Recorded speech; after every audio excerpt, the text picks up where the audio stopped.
Good evening. We are totally headed into the home stretch of microlabs as we run into the week of November 11th this week, and we're going to be performing labs 22 and 23. But the thing to get jazzed about is that these are, for me at least, some of my favorite labs because they're totally applied and a lot of them are very environmental. So, lab 23 will begin our water microbiology, and that'll be on Thursday. But first, we're going to take a moment to spend covering Lab 22, which is the immunology lab and lecture. And this is a pretty big day because obviously an entire semester dedicated to immunology, and probably that course could use an entire year. So just trying to introduce students to the concept of immunology is a pretty tall task and one that we can't take too lightly. So this is a lecture that if you're not comfortable with giving, you haven't had immunology, you just don't feel super jazzed about it, then please just let me know and I will absolutely be stoked to give this lecture. So keep that in mind, but I do want to take a moment to talk about the TA guidelines for Lab 22 and to just say a few words about the lecture as well.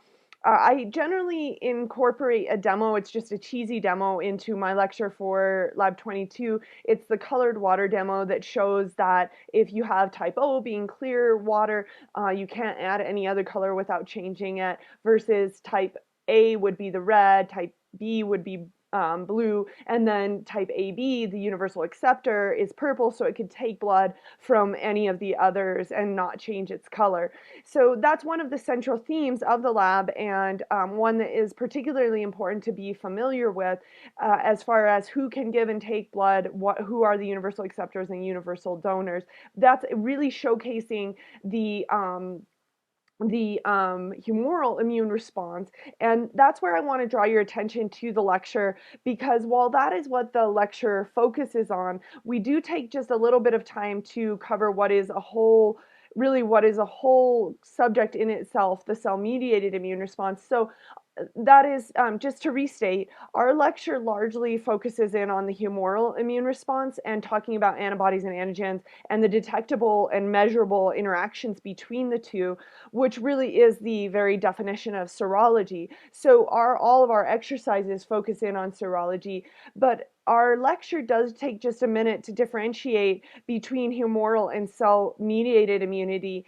And I want to just mention that with cell-mediated immunity, it's cool to showcase to your students the fact that this is sort of that pirate ship analogy, where if a cell is invaded, parasitized, it will display at any given time, any cell, any nucleated cell, recycles a certain amount of internal antigen and displays whatever it is that it has inside. It displays it on the surface. So on the surface of those CD uh, molecules, it will display antigen from within the cell. And if it is foreign antigen, if the cell has gone wrong in some way, then what it flies on the surface of its CD is actually foreign invader signal. So I like to make the analogy, and I think this is helpful to students, that that's kind of like raising a pirate flag. And then when a T lymphocyte comes into contact with a cell that has been parasitized, it sees that pirate flag,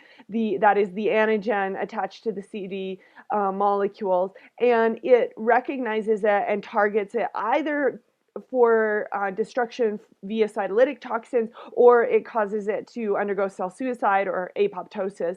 So it's a nice analogy. Ask me if you want to know more on that, or simply have me give the lecture. But I know that some of you are super well versed in immunology, and that certainly many of you have taken immunology. So I want you to take this lecture on with gusto if you're in that category. So that's all I'm going to say today about Lab 22 and what we'll be doing there. Please do remember that we will want to split groups. That is what they start with. So we'll have one bench, say the bench closest to the door, start with the right stain blood smears, maybe have the center bench start with the octoloni gels, and then maybe the bench with the overhead start with the blood typing. Do make note to your students that the blood that we will be working with is neo blood. It is not at all a risk for bloodborne pathogens. So while you might want to make note that if they were actually working with blood, they would want to use a lot of precautions, such as wearing gloves, we won't have any risk of bloodborne pathogens from the neo blood that we are working with. In terms of the octoloni gels, this can be kind of a difficult one, and just making sure that they know the difference between antigen and antibody is a really important part of it. So remember that the BSA is the antigen, that is the bovine serum albumin. It's a soluble antigen, so we're looking at a precipitation reaction with this one. And so recognizing that that's the antigen, and then the alpha BSA is the antibody to the BSA. So just helping them with what goes where when they're making their octoloni gels. They do not need to find every single type of a white blood cell on the right stained blood smears, but we do want them to spend a little bit of time and effort on finding at least the more common of those, at least a neutrophil, lymphocyte, monocyte, and whatnot. Okay, I'm going to turn our attention then back to our schedule and looking at the fact that we'll be doing Lab 23 on the 14th. And I just want to make note that that is also the day that they'll be turning in their unknown report. So a couple things on that note. One is that you know that the sheet that's in the lab manual doubles as your grading key, but also I have some other grading keys and rubrics that are available in your TACD, and those are often useful. I know that Jesse really likes using those. I think they can be helpful. So find those as well to give you a little bit more help. Some of you returning TAs could literally grade unknown reports in your sleep. So help your newer TAs to learn how to do that process, because I know some of you will be leaving us next semester. So one other note is that we really need to get the students to get assessed on those skills, because we're getting close to the end of our lab time. So if you also let me know if you need particular plates or whatnot to help them do, say, the oxidase test, we need to make sure we have the reagents before we might want to allow them to show us that skill set. So just a note, and keep me on the up and up on that. Before I leave the schedule behind, Amanda, Jen, and Trevor, you're up for Open Lab this Friday, so I'll be looking forward to seeing you all there at that point. Okay, let's look at Lab 23, and before we jump in to that entirely, I want to make note of a fairly recent article that regards the use of gray water, and I thought this was a really rad article because it talks about looking at the difference between using gray water to irrigate crops versus using tap water. And what's been in debate is, we know that the use of gray water can be very helpful in watering things like golf courses and university lawns that we insist on having everywhere. And that's a good thing, but the question has been out there and has remained as to whether using gray water to water plants that we then consume later is a good idea. And this article is rad because it actually did a comparative between the tap water and the gray water, and it showed that the count of fecal coliforms and fecal streptococci in the food that was then consumed that was then meant to be consumed was no higher in those in which gray water was used to irrigate them. So that's a pretty cool finding and gives more and more reinforcement to the use of gray water as an alternative irrigation source. So very, very cool stuff. So as we go into Lab 23, one of the tests that you're going to want to be sure that you understand is the membrane filtration test. We need to demo that because otherwise we will have sewage backlog all over on our hands. Not a good thing.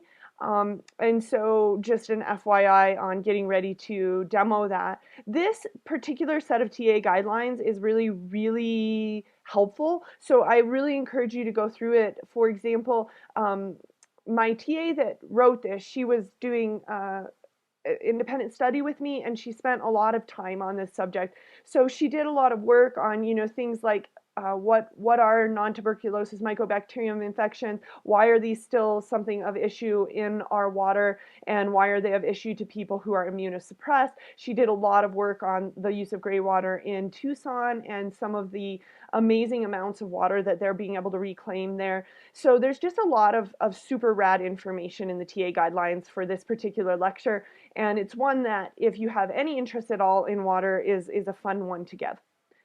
Okie dokie. I think that is actually everything for tonight, and I'm looking forward to seeing you all this week, and have a good Sunday.